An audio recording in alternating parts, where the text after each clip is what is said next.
आज हम बात करेंगे ब्रह्म मुहूर्त के बारे में। यह एक ऐसी विधि है जिसका यदि आप मात्र 7 दिनों तक लगातार बेड पर लेटे लेटे या बैठकर अभ्यास करते हैं तो आपकी कोई भी मनोवांछित मनोकामना, इच्छा या प्रार्थना पूरी हो जाती है। आपको इस विधि का अभ्यास ब्रह्म मुहूर्त में करना है। इसीलिए सबसे पहले हम ब्रह्म मुहूर्त के विषय पर विस्तार से चर्चा करेंगे और फिर इसके विधि के बारे में बात करेंगे। ब्रह्म मुहूर्त प्रातः काल के उस विशेष 1 घंटा 36 मिनट के समय को कहते हैं जो सुबह 4:24 से लेकर 6 बजे तक रहता है। लेकिन इस विषय में कुछ और भी मान्यताएं हैं। अगर हम प्राचीन ग्रंथों का अध्ययन करें तो उनके अनुसार रात्रि को 4 कालों में विभाजित किया गया है, जिसमें पहला काल है रुद्रकाल। रुद्रकाल शाम 6 बजे से लेकर रात्रि 9 बजे तक प्रभावी रहता है। उसके बाद दूसरा काल है राक्षस काल। राक्षस काल रात्रि 9 बजे से लेकर 12 बजे तक प्रभावी रहता है। फिर उसके बाद तीसरा काल है गंधर्व काल। गंधर्व काल रात्रि 12 बजे से लेकर भोर के 3 बजे तक प्रभावी रहता है। और फिर आता है चौथा काल, यानी कि जिसे अंतिम प्रहर भी कहा जाता है, वह है मनोहर काल। मनोहर काल भोर के 3 बजे से लेकर सुबह के 6 बजे तक प्रभावी रहता है। ब्रह्म मुहूर्त के समय की जो मान्यताएं हैं वह मनोहर काल यानी कि 3 से 6 बजे के बीच में ही पड़ती हैं। हालांकि विभिन्न देशों में सूर्योदय के समय में भेद रहता है, अतः कोई एक निश्चित समय ब्रह्म मुहूर्त का हर स्थान का एक ही नहीं बताया जा सकता। लेकिन यदि आप मनोहर काल के बीच में यानी भोर 3 बजे से लेकर सुबह 6 बजे के बीच में किसी भी समय जल्दी उठते हैं तो यह समय अमृत वेला यानी ब्रह्म मुहूर्त का समय ही माना जाएगा। अगर हम ब्रह्म मुहूर्त का शाब्दिक अर्थ को समझने की कोशिश करें तो ब्रह्म का मतलब होता है देव, अर्थात जो ज्ञान के देवता है, और मुहूर्त अर्थात समय खंड, यानी एक ऐसा समय जिसमें हम ज्ञान को समझने का प्रयत्न करते हैं। यानी कि ज्ञान को समझने का जो समय है उसको हम ब्रह्म मुहूर्त कहते हैं। ब्रह्म मुहूर्त की बहुत ही महत्वपूर्ण चर्चाएं हमारे शास्त्रों में की गई हैं। ब्रह्म मुहूर्त में जो ब्रह्मांड है और जो देव शक्तियां हैं वह वातावरण में विचरण करती रहती है। अगर आपकी नींद इस समय के दौरान अचानक खुल जाती है तो इसका मतलब शुभ ऊर्जाएं आपसे संपर्क करना चाहती हैं। इसलिए जब आप इस समय में उठकर ध्यान जैसी शुभ क्रियाएं करेंगे तो आपको बहुत जल्दी उन ऊर्जाओं से संपर्क स्थापित होना शुरू हो जाएगा। इसी प्रकार सभी धर्म के जो देवालय है, वह चाहे मंदिर हो, गुरुद्वारा हो या फिर जितने भी पूजा स्थल है, वह सब ब्रह्म मुहूर्त में ही खोले जाते हैं, क्योंकि यही वह समय है जब सारी नकारात्मक शक्तियां सो जाती हैं और सकारात्मक शक्तियां जागृत होती हैं। इस समय बहने वाली वायु को अमृत वायु कहा जाता है, क्योंकि सारा प्रदूषण और सारी दूषित वायु समाप्त होकर वातावरण में ऑक्सीजन के रूप में व्याप्त रहती है। और रात के समय ओस पड़ने के कारण इस समय वायुमंडल दिन की अपेक्षा काफी शीतल रहता है और मनोहर रहता है। इस समय वातावरण बिल्कुल शांत होता है और इस समय सोकर उठने के कारण हमारी मस्तिष्क की सभी क्रियाएं भी बिल्कुल शांत होती हैं। इसलिए यदि आप इस समय अपनी स्टडी करते हैं, पढ़ाई करते हैं, कोई प्लानिंग करते हैं या इंटर रिस्पेक्ट करते हैं या ध्यान करते हैं तो उसमें आपको बहुत लाभ मिलता है। आपने वह कहावत तो सुनी ही होगी कि जल्दी सोना और जल्दी उठना सफलता की प्रथम सीढ़ी है। इसीलिए यदि आप भी सफल होना चाहते हैं तो ब्रह्म मुहूर्त में उठना शुरू करें। इससे आपको बहुत सफलता मिलेंगे। एक्चुअली प्राचीन काल में इलेक्ट्रिसिटी नहीं होती थी, इसलिए लाइट नहीं रहने पर लोग सूर्यास्त के बाद सो जाते थे और सूर्योदय से पूर्व यानी ब्रह्म मुहूर्त में ही उठ जाया करते थे। ये प्रकृति के साथ चलने की उनकी एक पद्धति थी। अतः जो भी व्यक्ति प्रकृति के साथ संतुलन बनाकर चलता है वह हमेशा स्वस्थ ही रहता है। और यह भी देखा गया है कि जो लोग प्रातः काल जल्दी उठते हैं वह बिल्कुल स्वस्थ रहते हैं। और अक्सर वह लोग जो नाइट शिफ्ट में काम करते हैं उनको स्वास्थ्य संबंधी समस्याएं आने लगती हैं। कहने का तात्पर्य यह है कि अगर आप प्रकृति के साथ मेल झोल बनाकर चलते हैं तभी हम स्वस्थ रहते हैं। लेकिन अगर हम प्रकृति के खिलाफ चलना शुरू हो जाए तो हमें शारीरिक रूप और मानसिक रूप से समस्याएं आनी शुरू हो जाती हैं। मित्रों, अब तक आप समझ चुके होंगे कि ब्रह्म मुहूर्त क्या है और इसका महत्व क्या है। अब हम बात करते हैं ध्यान विधि के बारे में। सबको मालूम है कि प्रातःकाल का समय ध्यान के लिए सर्वश्रेष्ठ समय होता है, इसलिए आज हम एक ऐसी ध्यान विधि की बात करेंगे जो विशेषकर ब्रह्म मुहूर्त में ही की जाती है। यदि आप इस विधि को निरंतर 7 दिनों तक केवल 10 मिनट की अवधि तक हर रोज इसका अभ्यास करते हैं तो इन 7 दिनों के भीतर भीतर ही आपको इस विधि का रिजल्ट मिलने लग जाएगा। यह विशेष रूप से आपकी कोई इच्छा, कोई मनोकामना अथवा आपकी कोई प्रार्थना जिसको आप पूरा करना चाहते हैं उसके लिए है। इससे पहले कि हम इस विधि पर पूरी बात करें, थोड़ी सावधानी रखनी जरूरी है। जैसे कि ऐसे लोग जिनको हृदय से संबंधित कोई कष्ट है, हृदय से संबंधित कोई बीमारी है, या जिनको रक्तचाप की समस्या, ब्लड प्रेशर की समस्या रहती है, वह इस विधि का अभ्यास ना करें। इसलिए क्योंकि इस विधि के अंदर हमें सांस को रोक कर रखना पड़ता है। अब कैसे इसको करना है, चलिए जानते हैं। ये एक बहुत ही चमत्कारिक विधि है और बहुत जल्दी अपना रिजल्ट देती है।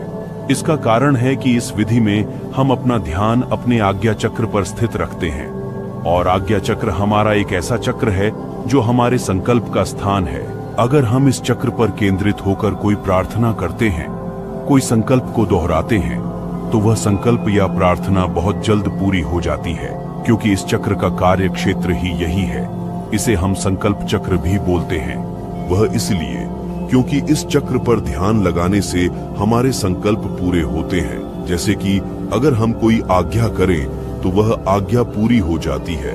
वैसे ही सबसे पहले आप अपनी कोई एक मनोकामना लें। जैसे कोई भी ऐसी इच्छा है जो आप पूरा करना चाहते हैं, उसको अच्छी तरह डिसाइड कर ले कि मेरी यह इच्छा है, मेरी ये मनोकामना है, ये पूरी होनी चाहिए। क्योंकि आपको 7 दिनों तक केवल उसी इच्छा की पूर्ति के लिए ही इस ध्यान विधि का अभ्यास करना है, इसलिए सबसे पहले आप अपनी एक इच्छा डिसाइड कर लें, फिर अपना ध्यान शुरू करें। सबसे पहले अर्ली मॉर्निंग यानी किसी ब्रह्म मुहूर्त के समय आप उठेंगे और उठने के बाद फ्रेश होकर नहा धो लें तो अच्छी बात है, नहीं तो सिर्फ अगर मुंह हाथ भी अच्छी तरह से धो लेंगे तो भी चलेगा। और फिर उसके बाद आप अपने घर के मंदिर में, पूजा स्थल में या अपने ध्यान कक्ष में ध्यानस्थ होकर बैठ जाएं। ध्यान रखें कि वो जगह ऐसी हो जहां से बाहर की प्राणवायु भी आपके कमरे के भीतर प्रवेश करती हो, क्योंकि इस विधि को हम प्रातःकाल ब्रह्म मुहूर्त में करते हैं। अतः इस समय आपको शुद्ध प्राणवायु की जरूरत रहेगी। तो ऐसे स्थल पर बैठना है जहां पर खुली हवा आपको अपने रूम में आती रहे, और जब आप ध्यानस्थ होकर बैठे तो कमर सीधी करके और गर्दन सीधी करके दोनों हाथों को घुटनों पर रखकर बैठ जाए। इसके बाद मुट्ठी बंद कर ले और पहले 2-3 मिनट अपने मन को शांत करें और शरीर को स्थिर करें। जब आपका मन शांत हो जाए, शरीर स्थिर हो जाए तथा श्वास सामान्य हो जाए, फिर आपको अपना ध्यान अपनी आज्ञा चक्र पर लेकर जाना है। आज्ञा चक्र यानी कि दोनों भौहों के बीच में जहां पर हम तिलक लगाते हैं या स्त्रियां बिंदी लगाती हैं, उस स्थान पर आप अपने अवधारणा को, अपनी अटेंशन को लेकर आएंगे और वहीं पर पूरा समय आप अपना ध्यान बनाकर रखेंगे। अब आपको इसी जगह पर लगातार अपने मानसिक नेत्रों से इस स्थान को महसूस करते रहना है।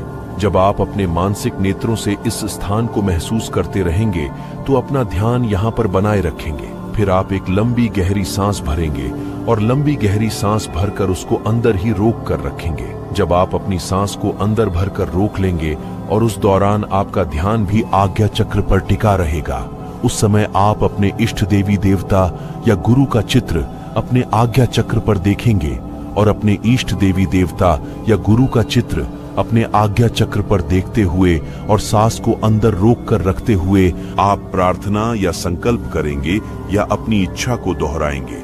जो भी आपकी इच्छा है, एक लाइन में उसको दोहराना है कि हे गुरुदेव या हे मेरे परमात्मा, जिनको भी आप मानते हैं, उनके आगे आप प्रार्थना करेंगे कि मेरी इच्छा पूरी हो, और तब तक आप उस इच्छा को दोहराते रहेंगे जब तक आपके अंदर उस सांस को अंदर रोक के रखने की क्षमता है। वो सांस अपने अंदर 10 सेकंड भी रोक सकते हैं, 20 सेकंड भी रोक सकते हैं या फिर 30 सेकंड भी रोक सकते हैं। जितना हो सके बिना कष्ट के आप अपनी सांस को अंदर रोक सकते हैं।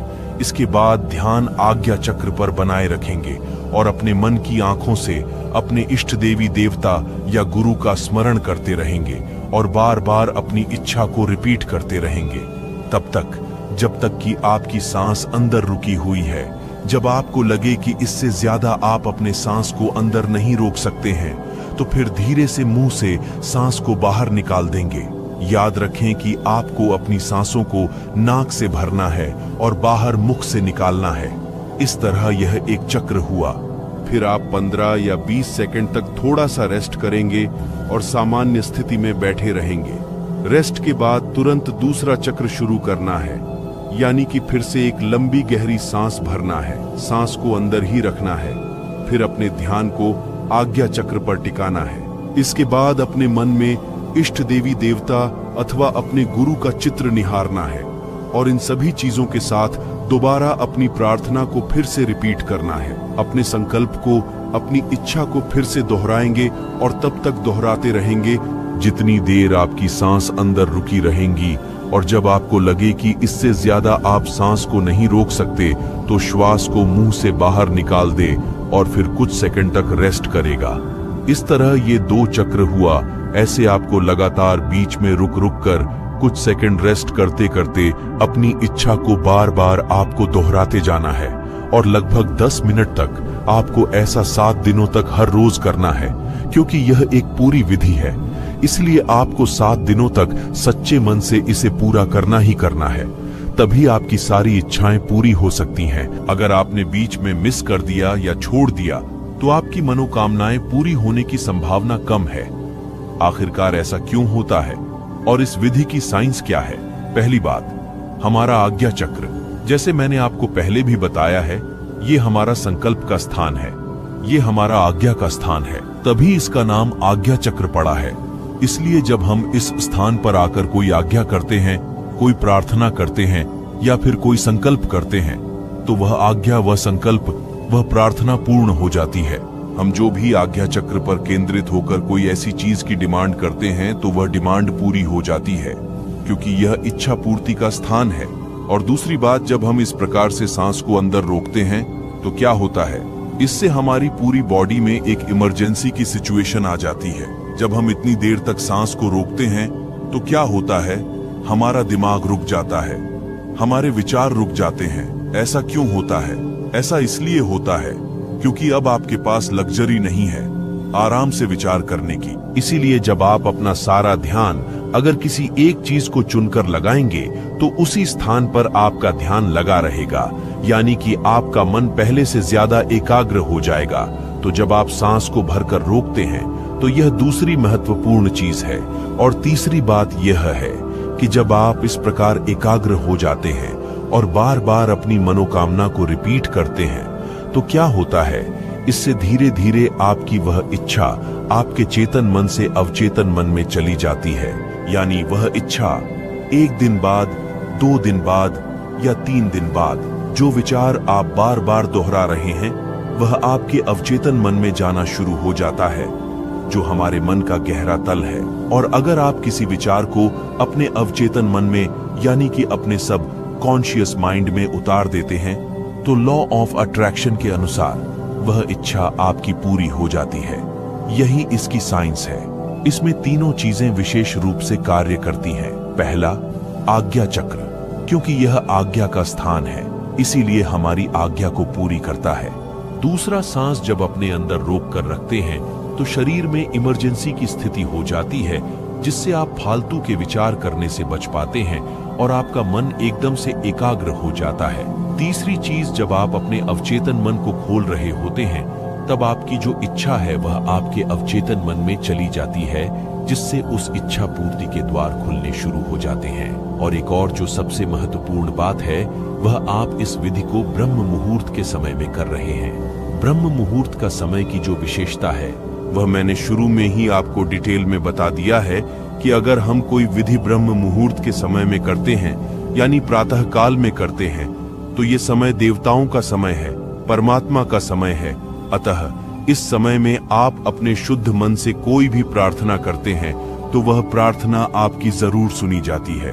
तो अब आप पूरी तरह समझ चुके होंगे, अगर आप भी कोई संकट में फंसे हुए हैं और आप उस संकट से बाहर निकलना चाहते हैं, तो उस संकट से बाहर निकलने के लिए आप इस प्रकार से ध्यान करेंगे, या आपकी कोई बहुत जरूरी, कोई आवश्यक इच्छा है या मनोकामना है या कोई जरूरत है जिसे आप जीवन में पूरा करना चाहते हैं, तो उस इच्छा या जरूरत को आप इस विधि से अपने जीवन में पूरा कर सकते हैं।